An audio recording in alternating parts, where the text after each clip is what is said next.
everyone. My name is Andre Bright, your burnout prevention coach, and I'm about to talk about everything to do with stress, resilience, and burnout principles so you can continue to grow without burning out too.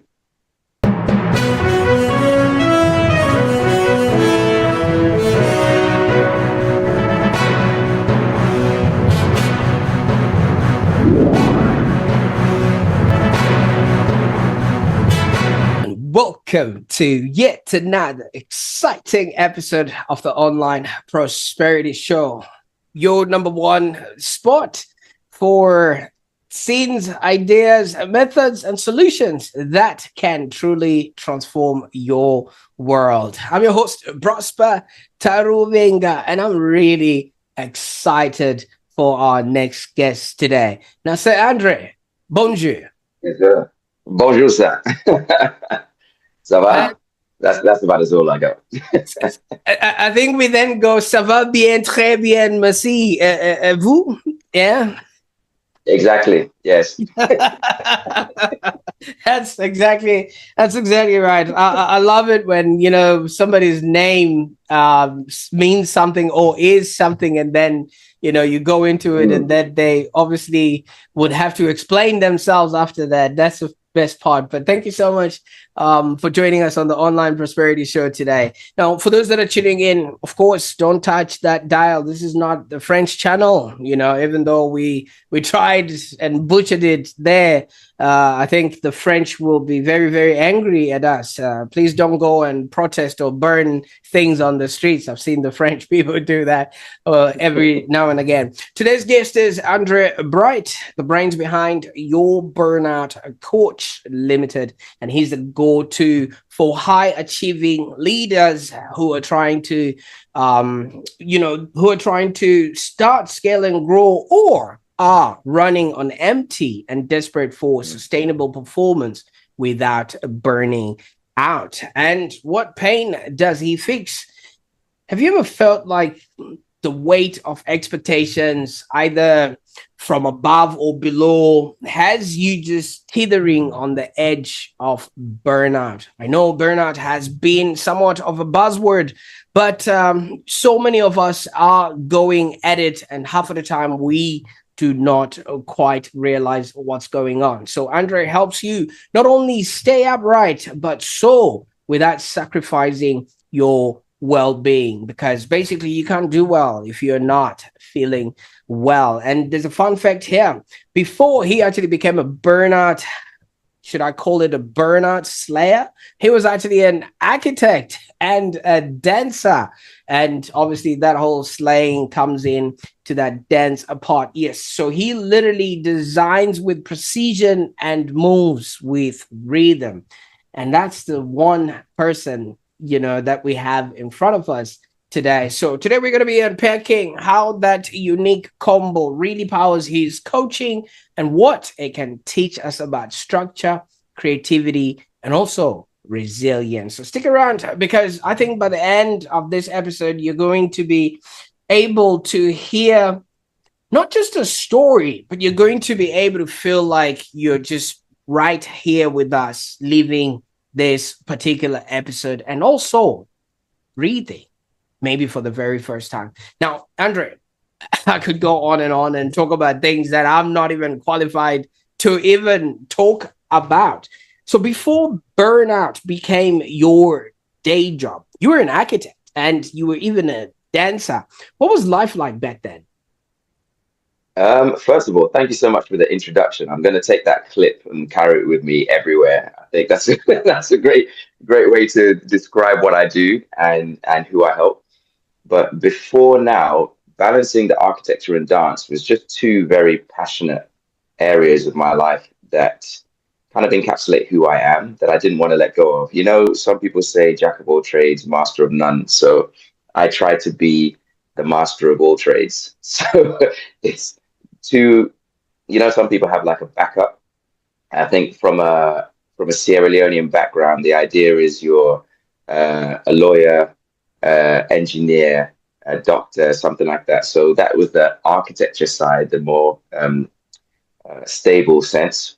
But then I also was really passionate about dance. And I remember a day would look like going to work for the 9 to 5 when I was living in London for Reading, for example, and then coming to London and doing training 7 o'clock till 10 o'clock, and then being back around midnight, half midnight. So that would be like an average day.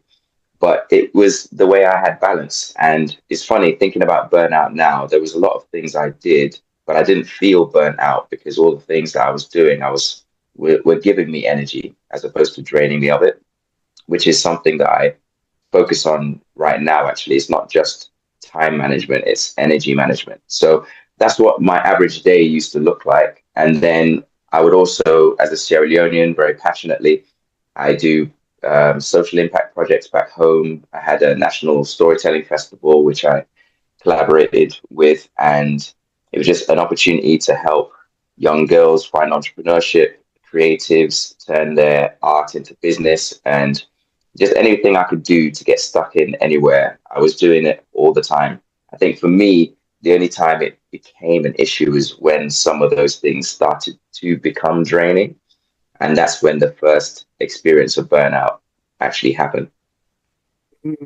Absolutely. And thank you so much for taking us through there. So when you were talking Sierra Leone, I was just trying to think, who's a famous singer from Sierra Leone? I had Akon pegged out, but then I then figured out Akon is from Senegal. But at least I got the S Yeah. correct, but then the rest didn't match up. So you raised a very interesting subject here, where you are coming from a background that has an expectation for you to either do well and be something or make something of yourself. What was it like growing up? Were your parents like, first generation migrants, or were they also born there? Yeah, so I mean, I was born there as well.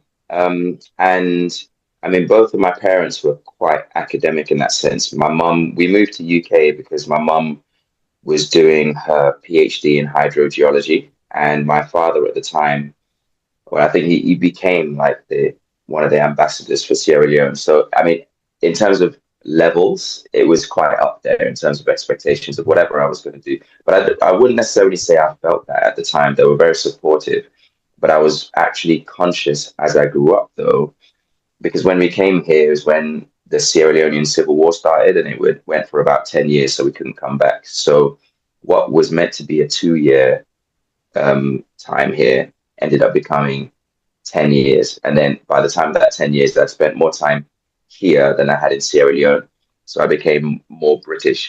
And then at that point, I think the shift happened is I realized my compassionate side is understanding the parents' generation, where when they tell us to do architecture, lawyer, or that kind of stuff, it's really just because they want us to be safe. They Mm. know they've noticed that these are the type of occupations that bring stability, and they want you to be stable. So I acknowledged that. So went into architecture. But I think for me, my question then is how to make these other types sustainable as well, which is why when I did dance, I was doing the tours, I was doing the workshops, I was doing the music videos, that kind of thing. And that was lucky actually, because during the economic crash of 2010, there was no one hiring architects. So then I was dancing, I was going to Miami, I was going to Japan, I was doing all these things which architecture couldn't do. So I think for me, I was fortunate that the background I had with my parents being so academic and the way they thought about things, I was able to apply to both sides of my academic and creative interests.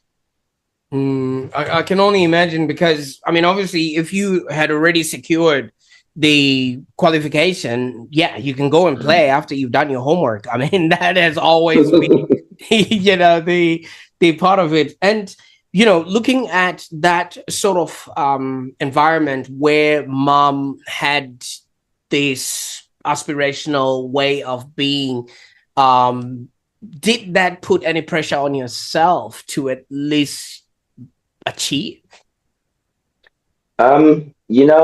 Yes and no. I think because it was always that way, it was just our norm within the household. So, for example, even with GCSEs, she had a revision timetable for me, which I just did. And it was 3 hours in the morning, 3 hours in the afternoon, 3 hours in the evening. But then looking back, that's 9 hours of revision at the ages of about 16, which is more than you actually spend in school. And but it was what was required, got my A's, all that kind of stuff. So the results spoke for themselves. But it was just like, so for example, now she does tuition and she does focuses on exam technique. Mm. And one of the things that I thought was genius about that, she's not giving you the curriculum, she's teaching you how to answer the questions to get the points. Yeah. And I found that mum taught me a lot, not necessarily by teaching me, but just by demonstrating certain things. So now the question I have in my life is what she always used to say, exam technique. She asks me a question and I'm floating around the subject, you say, exam technique, which means get to the point.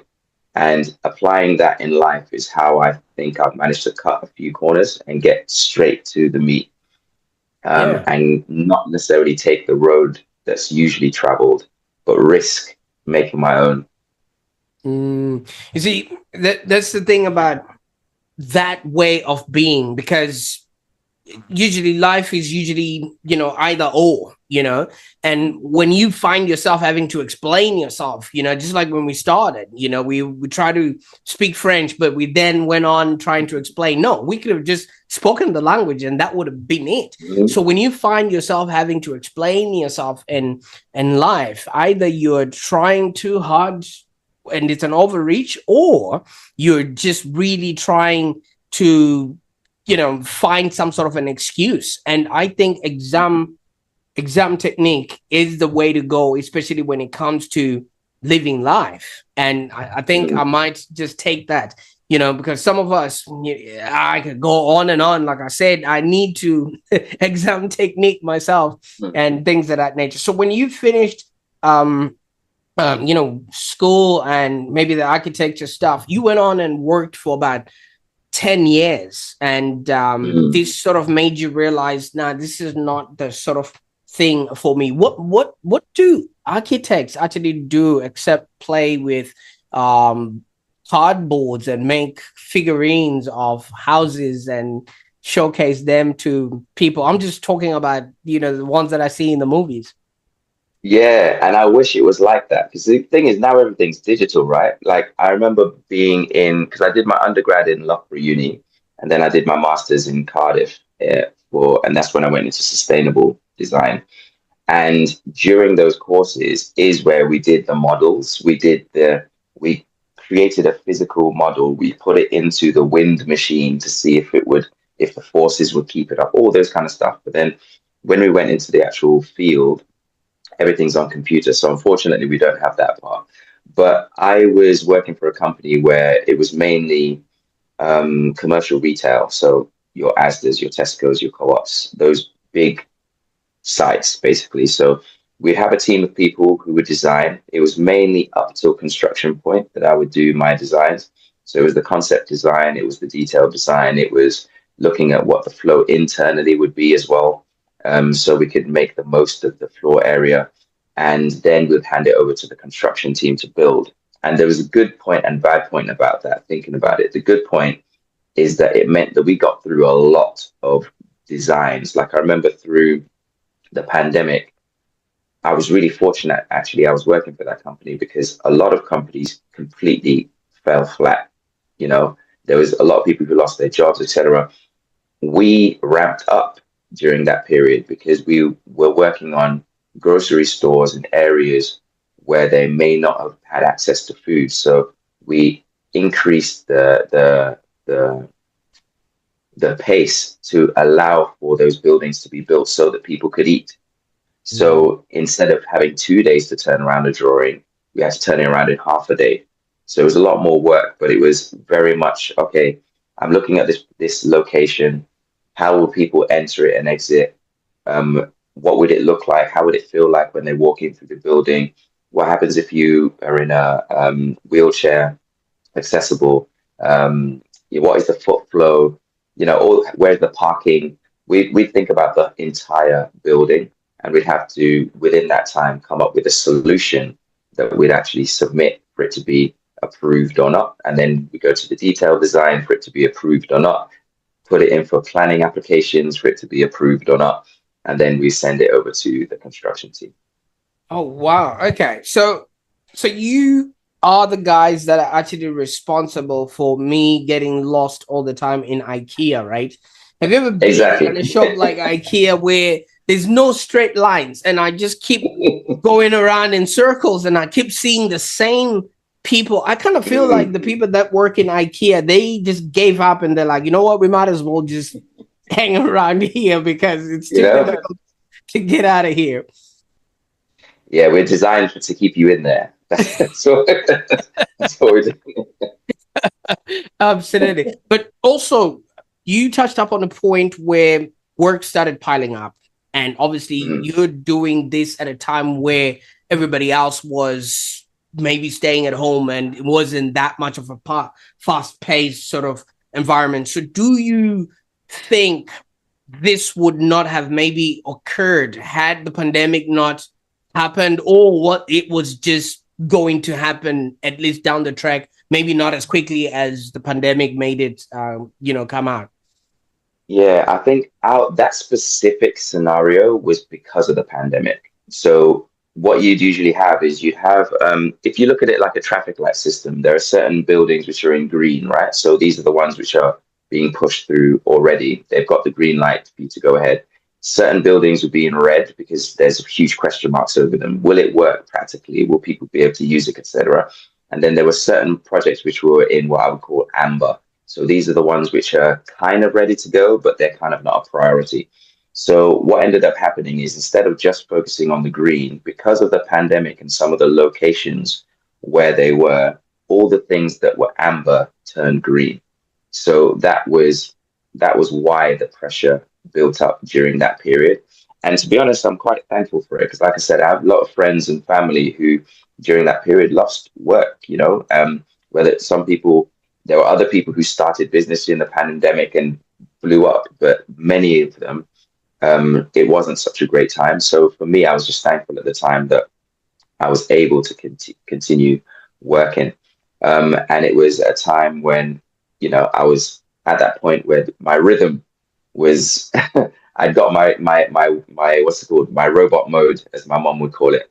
My exam technique was down pat. So I was able to get the churn going to that rate. But again, I still wasn't burnt out by it because I was conscious of the output.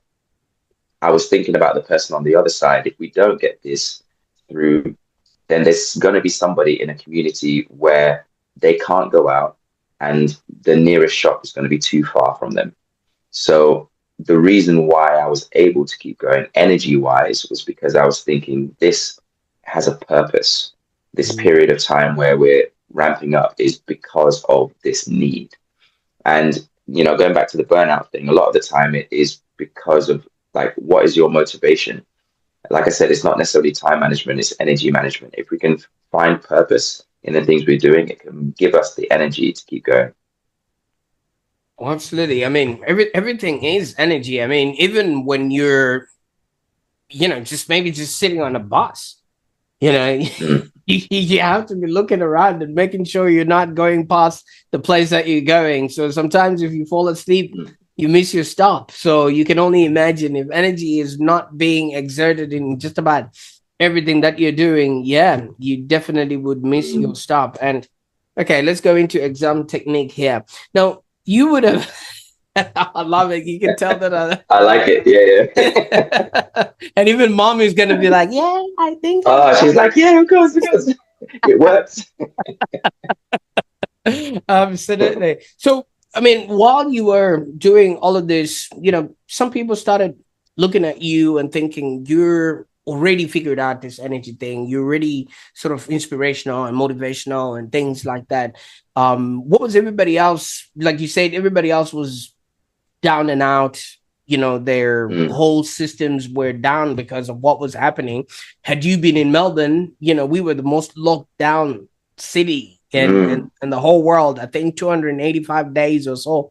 So a lot of people, even if you had hope on day number 2, by day number 15, you're already thinking, nah, I don't think this is gonna.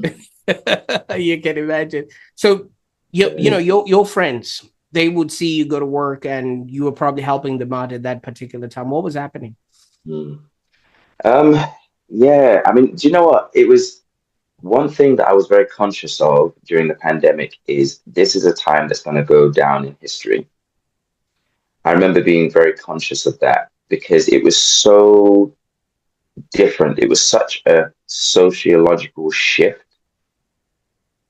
that there was no way this isn't like, we read about 1066 and all these things and world wars and stuff. Like there Yeah. are periods of time which become really significant. And I was very conscious that this was one of them.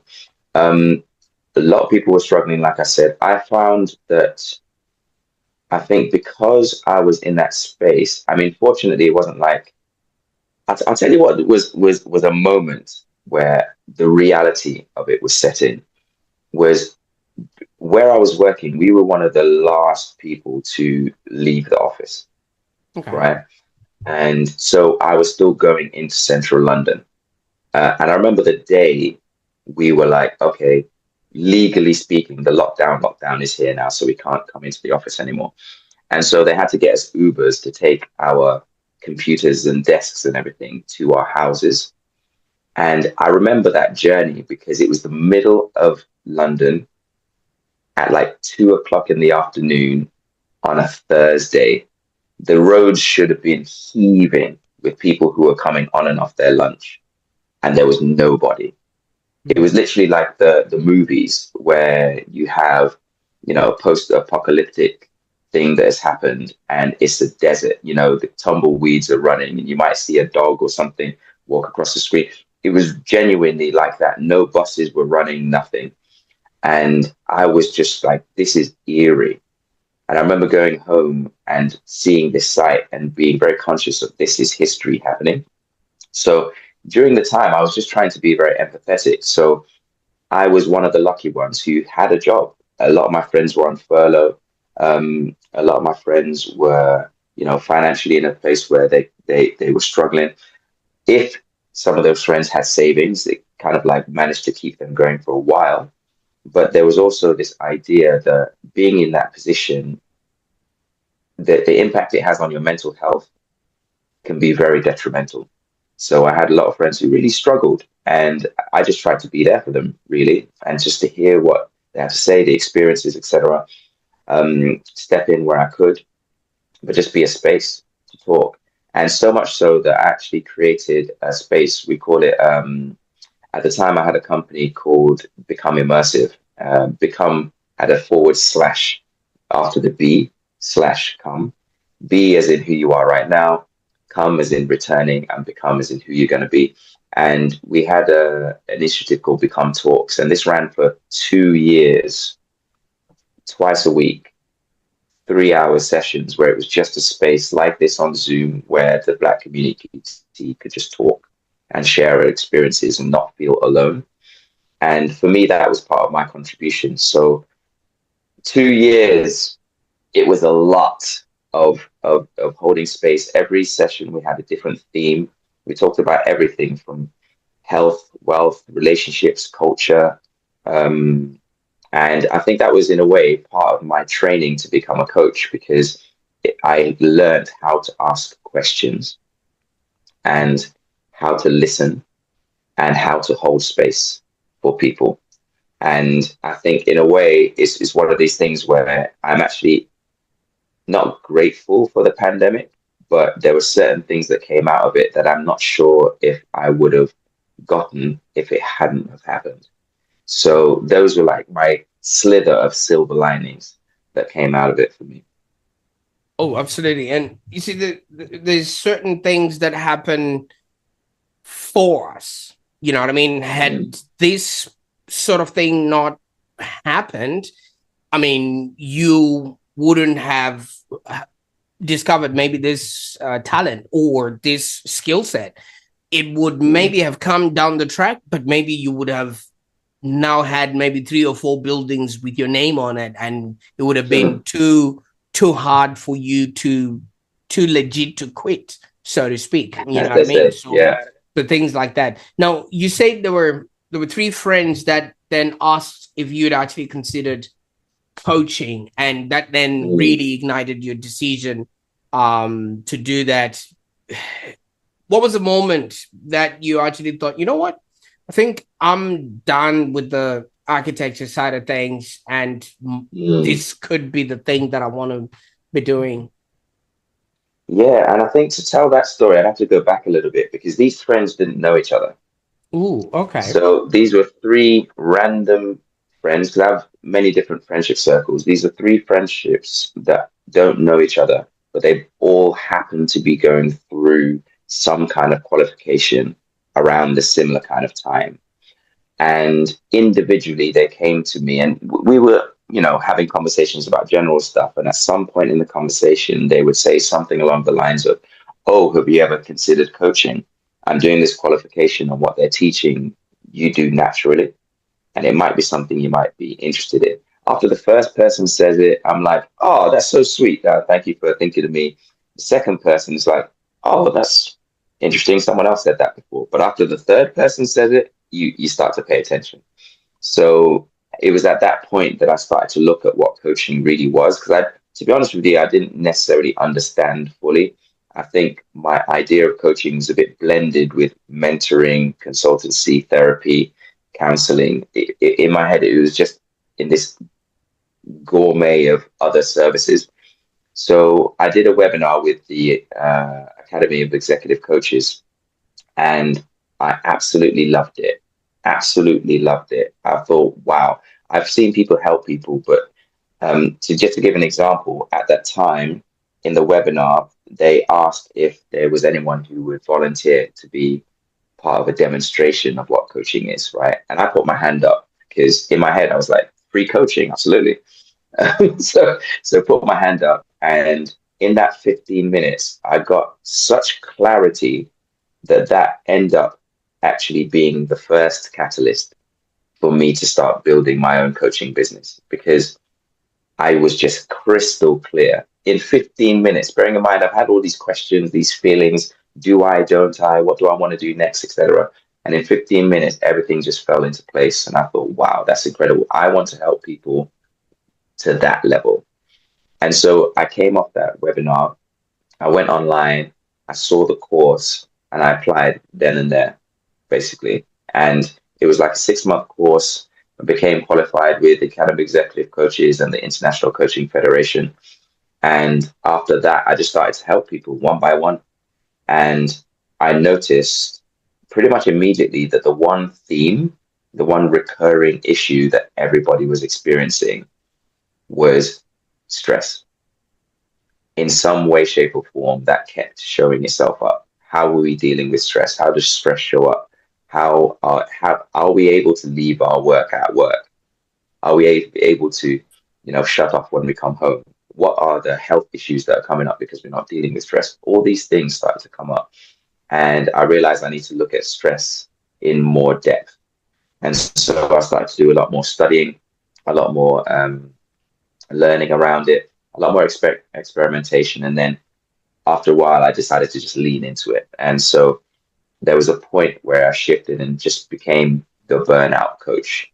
And then I realized that for me was, I think, probably the most significant um, thing that helped my coaching career was being very specific about who I helped.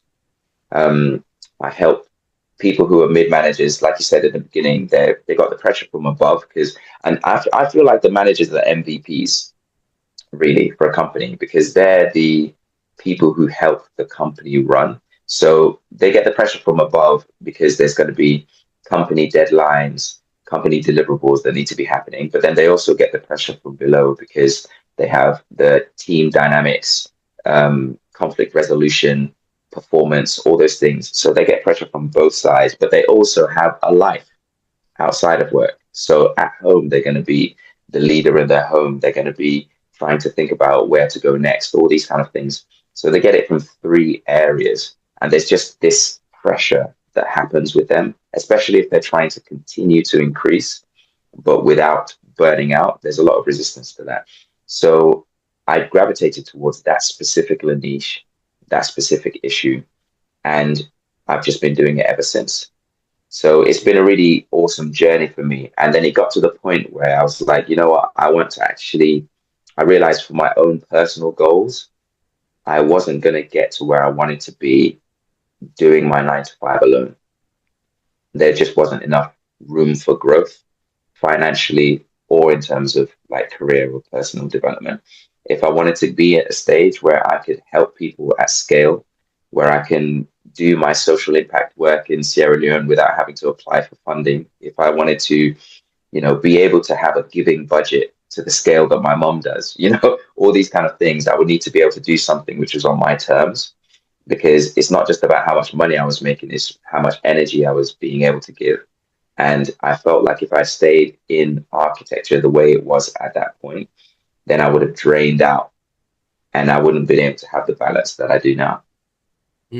Absolutely. And kudos to you, man. So many people, when they get started in these ventures, the allure of safety within a job and the consistency of income coming in. I don't know. What was it like when you sort of now got started? I mean, you spit the dummy, you're like, yeah, no more looking at bricks and mortar and glasses and everything else. I'm now going to go and look at hearts and souls and people, and there would have been that adjustment sort of period. What was that like for you? One thing I would say, and I would encourage people not to listen to these gurus online who say you just need to get rid of anything, cut off the parachute and just leap out of the plane. That's the worst advice ever. I feel like we have to design a transition. I think best case scenario is you build your company up on the side to the point where it meets or maybe even doubles your income before you get to the point where you're able to step away. And I would even encourage an extra level, which is that you have a runway of contracts already signed that will do you for the next year or so before you get to that stage. I think there's far too many people who take the risk and leap without any kind of safety net at all. And then they end up, because I mean, I can't remember the stats, but it's like 95% of businesses or something don't reach the second year. And part of it is because they don't have that runway, they don't have that system in place, and they don't necessarily, it might be your first time starting a business and you don't actually know how to run one because it's a different skill set, a different mentality to be able to, especially when you're starting at the beginning, you are the entire company. Here's what I say to people. If you want to start your business, you're effectively trading in your 9 to 5 for a 24/7 at the start. Right. That's basically what you're doing. You're trading in your 9 to 5 for a 24/7. Because if you think about it, when you're working for a business, there is a marketing department, there's an acquisition department, there's a sales department, there's a delivery department. You become all of the departments for it to run. Especially if you're doing it for the first time, you're probably doing it alone because you can't afford to hire anyone. One thing I would say, get a co-founder. I have a co-founder now, and I cannot tell you how thankful I am that I don't have to carry the entire company burden on my shoulders. Because as soon as I got a co-founder, things shifted, and the co-founder only happened this year. And that was a learning journey for me. It took me doing coaching for maybe about three years plus, doing it full time pretty much over the last year. And it's only now that I've got a co-founder who we have gone specifically into health and education because those doors are opening because of the need.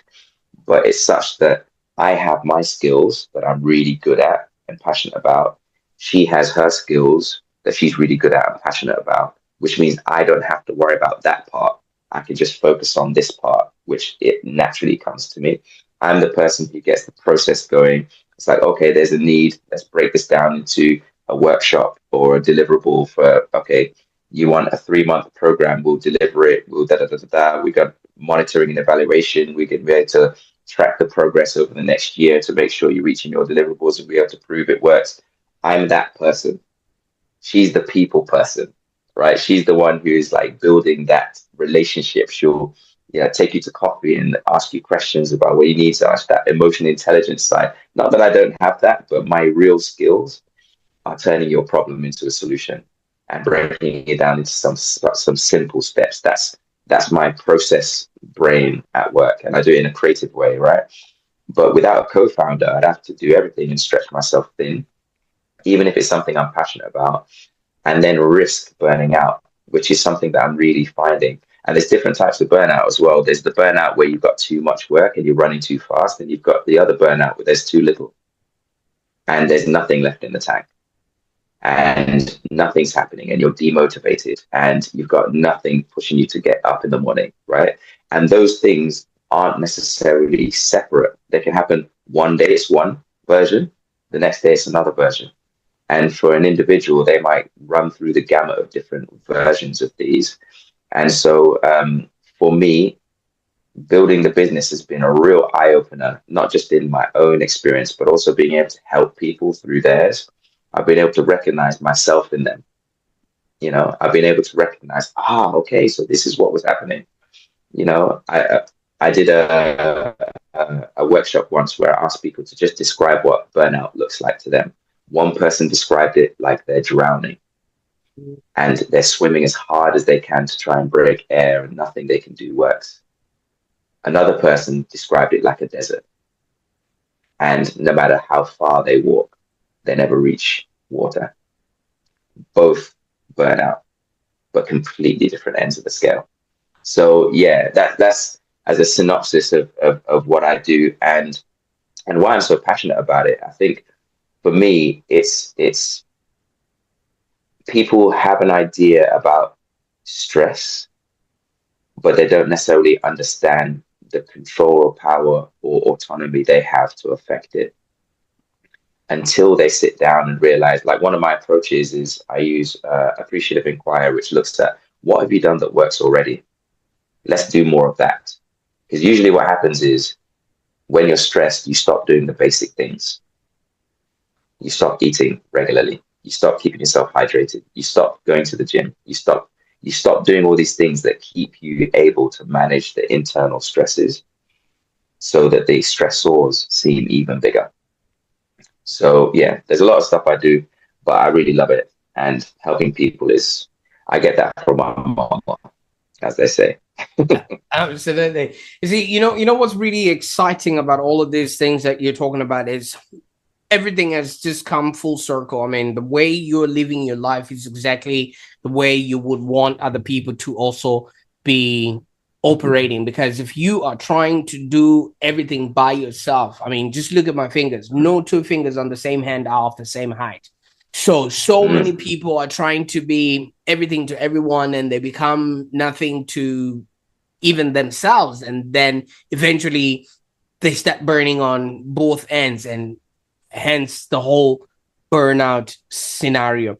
Now, my question is, did burnout just become a new thing, in these days, just because we now have words for things? Or you did mention your mom was doing all of these things while being a mom, while being an academic, while being a wife, and everything else along with that. I don't feel like our parents, or maybe they were masking it well. Did burnout exist in their time, or are we just too soft now? I love that question. Actually, I'm gonna approach it from two angles. The first angle is that, and I'm a very logical thinker as well as creative, right? There's this what's the way I'm looking at it? This idea of colonizers. They'll show up to a land and say, "This is now West Indies," Yeah. or "This is now Ghana," or "This is now Sierra Leone," as if nothing existed beforehand. All of a sudden, because I'm here now it exists. I think there's an element of when we have studies that finally put a name to something, we start to think, oh, this only started happening then.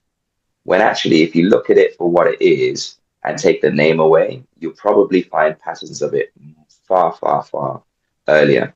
So, burnout, for example, if you look at burnout as a series of changes of behavior, physical changes, mental changes, emotional changes, you'll probably be able to look through your family history and realize it. At some point, there was something that happened to Auntie at this point where she changed. You know, there's probably something that happened to uncle or granddad when he was in his 20s where he changed. You know, like for example, not to go too grim, but Sierra Leone, we had 10 years of civil war, right? There's a physiological change, there's a mental change, there's an emotional change in the people who were there, who survived, who are carrying things that haven't dealt with that changed them. So they're now dealing with stress completely differently to how they were before. I'll give an example. There was one of my clients was talking about why he doesn't feel himself recently. And we realized, you know, he's lost his energy somewhere along the way. And then we traced it back, like, you know, how long have you been feeling this way? And we realized, okay, it's been for 2 years. What was happening around 2 years ago? Oh, snap, that was because so and so passed away. Or, you know, I changed job and I couldn't find anything else. Or, you know, da da da da. There was something that triggered it, that changed it. I feel like nowadays we just have a term for a lot of these things that always existed.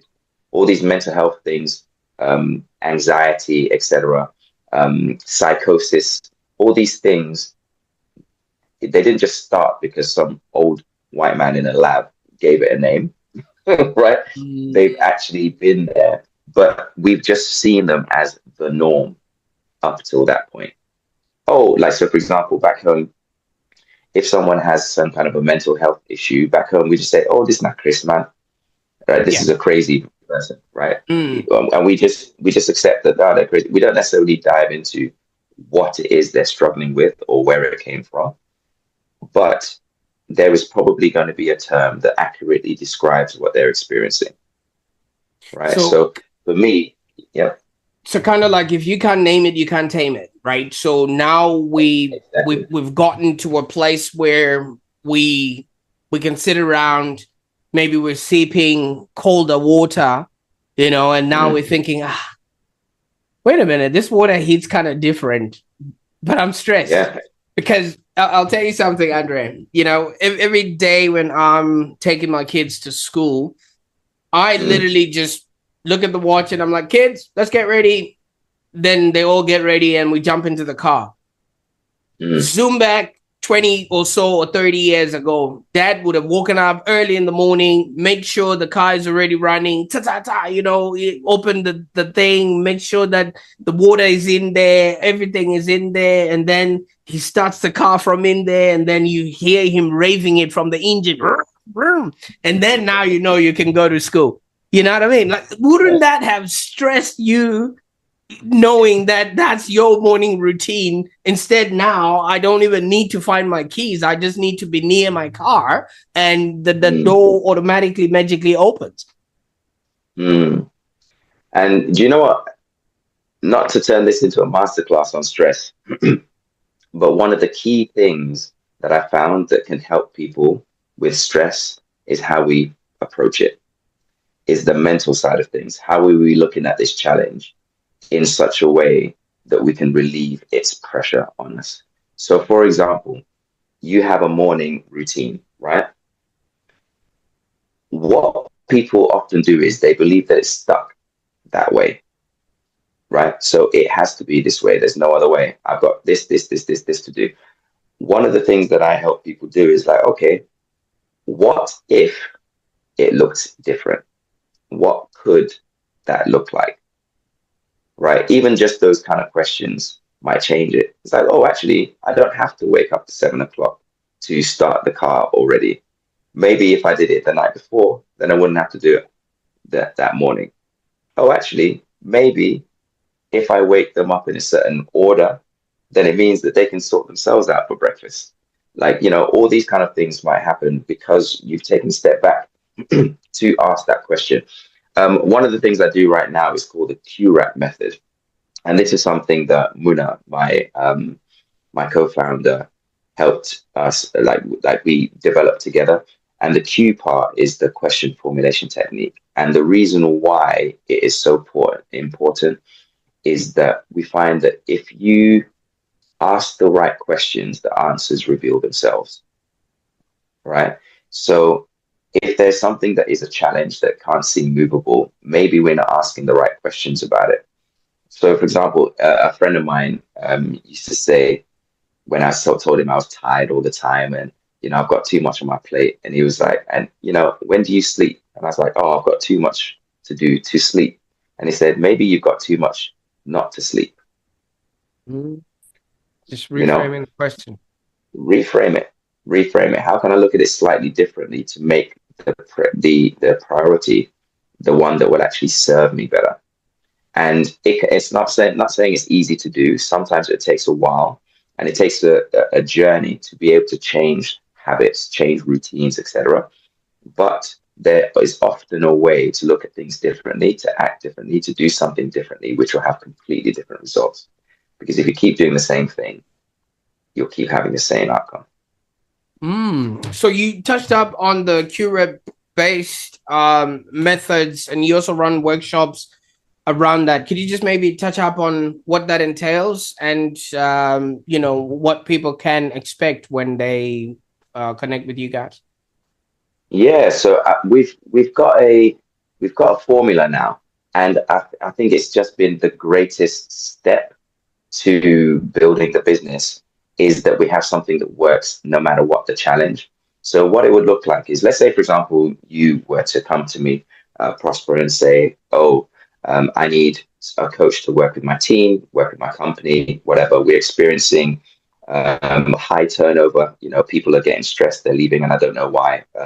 Our teams are faltering. We used to have great percentage in terms of performance. Now everything's dropping. I'm not sure what's going on. You might have seen symptoms of there being a problem. So you'd come to me and say, this is what I think the problem is. Similar to going to your GP, right? I'm experiencing this and I'm not sure what's wrong. So it would start with us having a bit of a questionnaire. So we'd ask you questions which are in and around the topics as well, because there might be other things attached to it that you might not have noticed.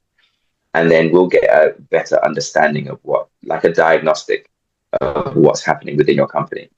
From then, we'll take 2 or 3 of those core issues and we'll plug that into our QRAP method, which is the question formulation technique, reflect, action, and protection, right? So then we put it into there. We'll take you through, depending on if it's, usually we start with like a 1 hour workshop, really simple thing to give you just the ideas. And from it, you could take away hypothetically and implement it yourself, right? It gives you an idea of the QRAP method overall, how it works, etc. But some people need more in-depth support than that. So we'll either have a done with you version where we would basically consult and say, you've got your HR team, you've got your L&D team, we will support them in delivering this over the next 3, 6, 9, 12 months. Or we have the done for you method where we will be the people delivering it for your team. So for example, we're working with LSBU right now, London South Bank Uni. So there's a lot of people who are doing the chiropractic, we're doing pediatricians, we've got nursing, we've got all these students who are feeling stressed, but so are the teachers, the lecturers, right? So we're having a situation where, the turnover is starting to increase. And so now we're stepping in to support that whole process with our method. And then we can track it afterwards to see, okay, cool, you came in and it was about 60 something percent. Now it's dropped down to 30%. It's working, So then that's how we would work with people. Started off being corporate, but recently now we've also included health and education. So that is what the process looks like at the moment. And that's just one of them. It really depends on what the challenge is, whether you need workshops, coaching, talks, or maybe even events. So we do retreats, we can come up and do wellness days, that kind of thing. But it really depends on the budget and what the need is. But I quite like to do more creative approaches to solving problems. So some of the stuff might seem woo-woo. Like one of my favorite ones I did, we had a company in central London. I can't necessarily say the name, but they had a challenge with their team. Like, they find that the performance was just dropping exponentially, right? They weren't necessarily having high turnover, but the performance was low, which is another indication that there's a challenge, right? Someone who used to be a high flyer is now at 50% of their usual capacity. What's going wrong? We, after a while, decided to implement an Afrofit class during their lunch times, right?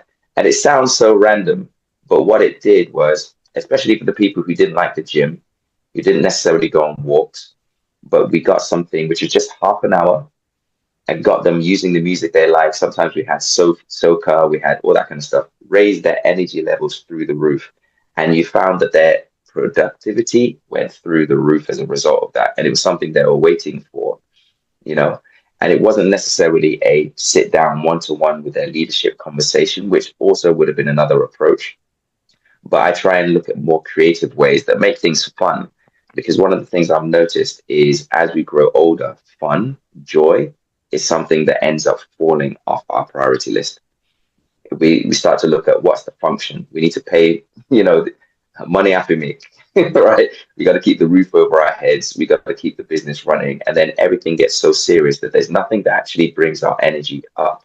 We stop taking our trips. And when we do, we're still thinking about work. We stop spending our time with our friends because, kids, all these responsibilities start to grow. And so I try and find ways. I used to have this program called the Joyful Executive, and that was completely dedicated to that. How can we bring joy back into the executive life as a tool against burnout? So yeah, long story short, there's a lot of things we do, but the main thing is the Breathe workshop, which uses the QRAP method.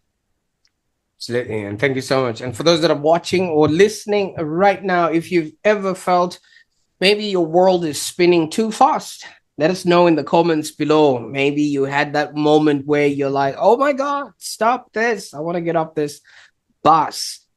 Hey, we see you. And Andre, obviously you've got the tools, you've got the systems, the processes and things of that nature. How would people even begin to start feeling calm? I watched a show.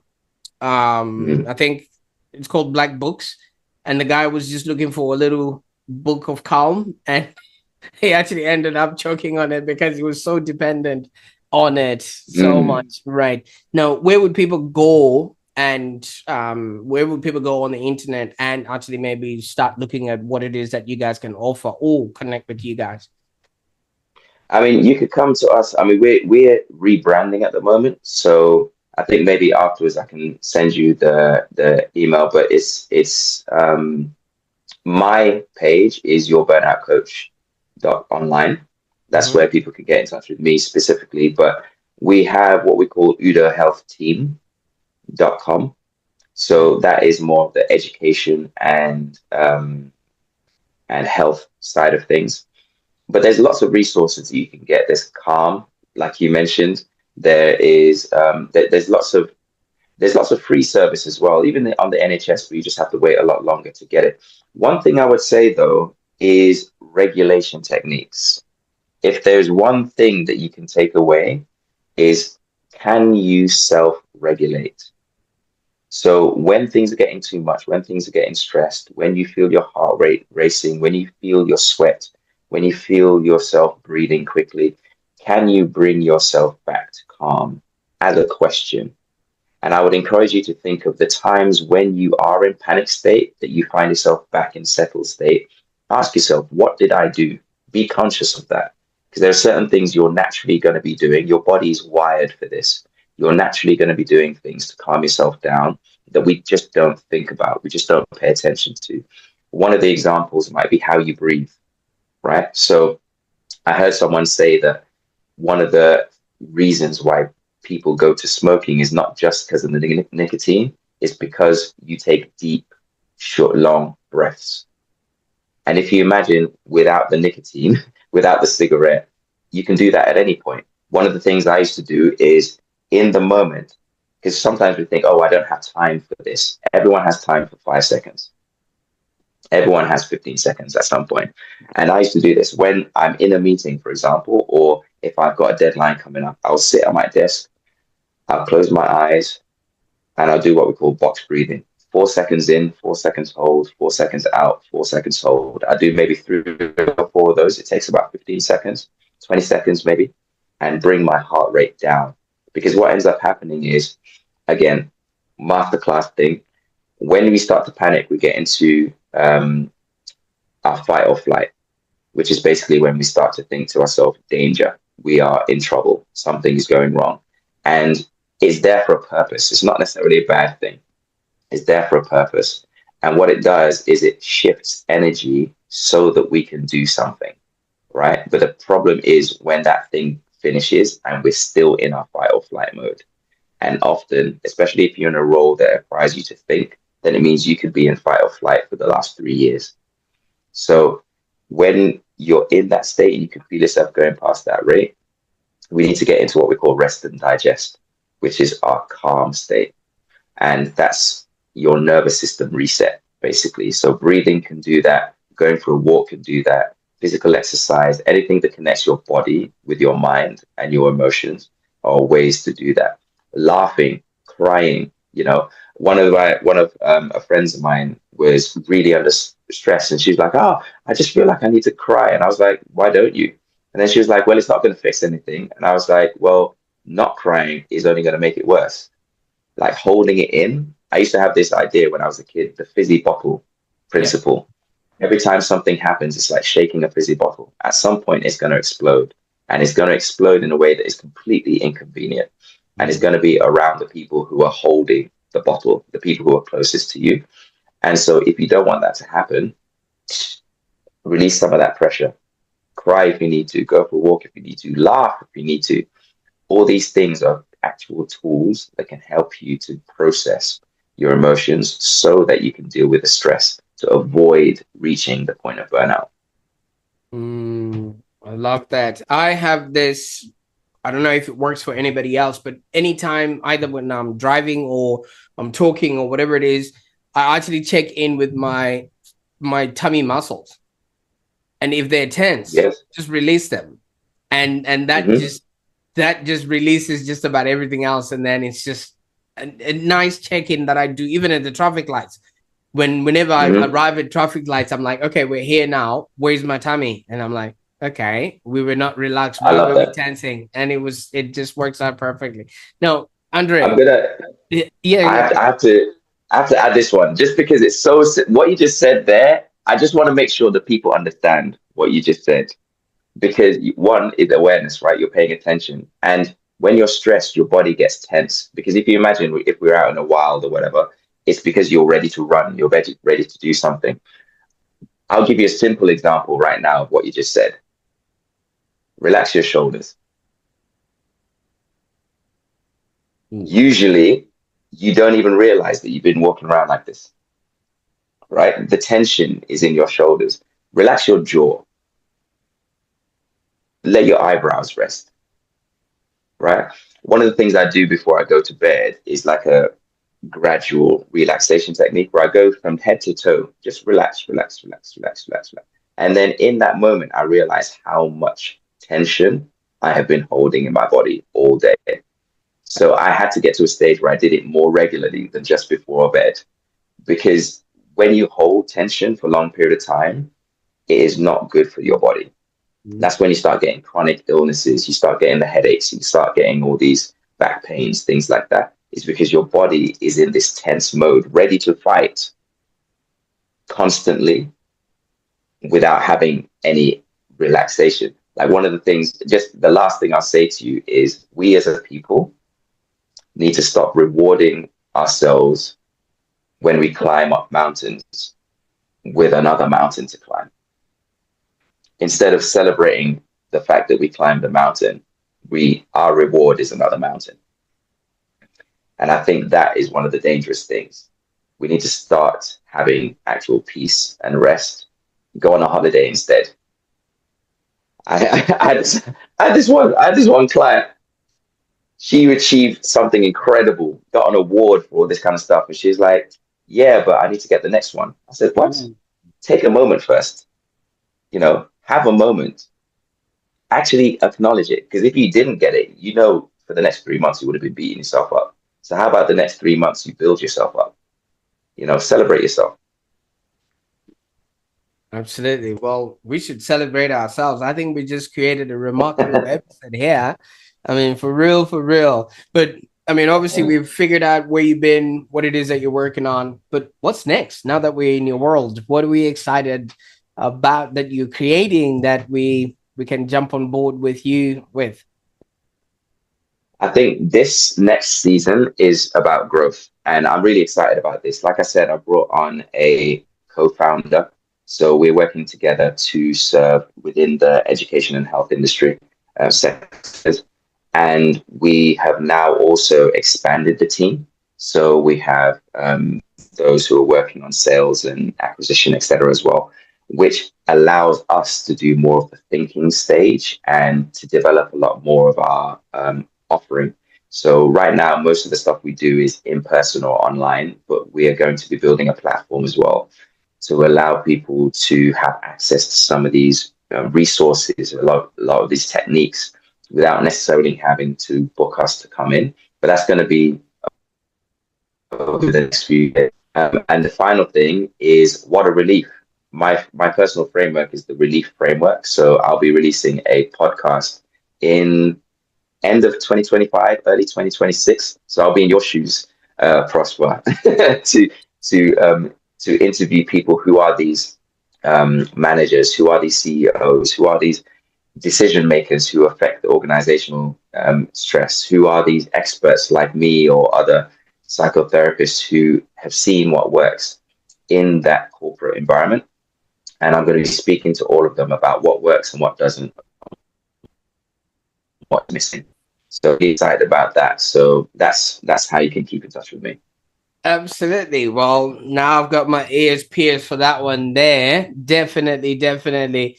Now, I can't thank you enough for the time that you spent with us on the call today. I mean, your life story and your experience and what it is that you're helping other people be, do, and have is quite remarkable. So many of us are just walking around and don't even know that the very thing we're looking for externally is right inside of us. And it could just start 100%. like one breath or just loosening your muscles like we've just established.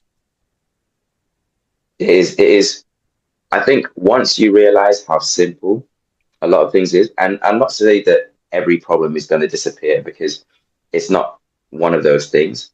But I always say that there's two things that are affecting you at any one time: the stressors and the stresses. The stressors are the things that are external, the environmental situation, the deadlines, etc. But the stresses is in how your body feels, how you, going back to what we said at the beginning, how you deal with the things that happen to you. That is something you can control. You know, if someone says something to you, maybe they're going through something. Maybe it has nothing to do with you at all. Maybe they're the ones who need help and support. Being able to reframe all of that is something that I found is so, it has changed the game for me.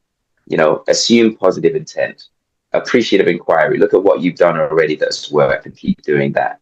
Make sure you're in charge of your own mind, your thoughts, your emotions, your actions, and then let go of the result. Allow God to do his work, at the end of that, and see where we are, see what changes can be made. Absolutely. And there you have it, folks. Andre Bright himself, the architect of clarity. I think this is what you're doing, the dancer of resilience. I think this is where you're at now. And your trusted guide out of burnout. So many of us are just really wondering generalities out there, not knowing what or where or how to self regulate. And I hope you felt like you literally were walking the path with him, maybe facing your fears, finding your strength, and also discovering what it means to be truly alive in your work and life. So if this actually resonated with you, I encourage you to stick around, because in the next episode, from what I hear, we're going to be exploring ideas on how to live a happier existence, and also real practical strategies to bring joy, balance into your everyday. And maybe before you go, I encourage you to share this episode with somebody who is shouldering too much and maybe has Mm. forgotten who they are. Could be your mother, your father, your sister, your brother, anyone that feels like they have the world on their shoulders. Just tell them, hey, Andre says, relax. Okay. And if somebody has brought you here, the next time you see them, just give them a hug. And while you're at it, just hit subscribe so you don't miss out on any of these fascinating episodes on the Online Prosperity Show, the place where you find real transformation, one story at a time. Now, Andre, thank you so much for your insights. And to those that are watching and listening, as you have figured out, you're not alone. You're becoming, and you are always welcome here. Bye for now.